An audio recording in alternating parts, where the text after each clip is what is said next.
avec les données de connaissance actuelles, c'est que le vaccin ARN de Pfizer, il est efficace jusqu'à 6 mois. L'efficacité, elle se maintient et elle est excellente à 6 mois. En parallèle, Moderna a pu, eux, donner leurs données d'immunogénicité, c'est-à-dire la réponse immunitaire qu'on observe si on fait des prises de sang.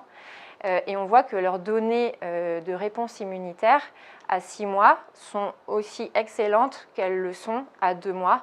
Donc c'est une manière indirecte de dire que probablement on est dans la même situation qu'avec le vaccin de Pfizer. Mais des projections permettent à la plupart des scientifiques de dire que probablement le vaccin il est efficace au-delà, largement au-delà de ces 6 mois, avec par contre un maintien de l'efficacité qui pourrait être moins franc chez les personnes qui sont les plus fragiles, les plus immunodéprimées.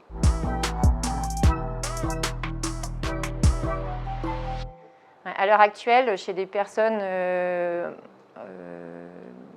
en deçà d'un certain âge et non immunodéprimées, la plupart pensent que l'immunité va durer plus d'1 an et que la 3e dose ne sera pas nécessaire, en tout cas pour protéger contre la maladie due au virus avec lequel a été fabriqué le vaccin.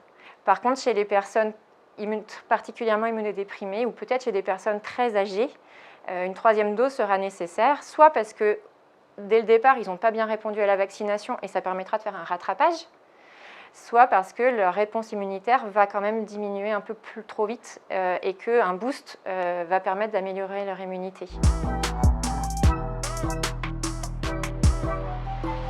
C'est un intérêt de se faire vacciner si on a été infecté.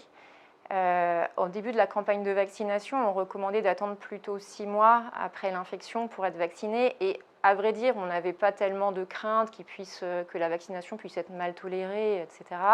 La vaccination après l'infection permet d'atténuer cet effet de résistance à une nouvelle infection.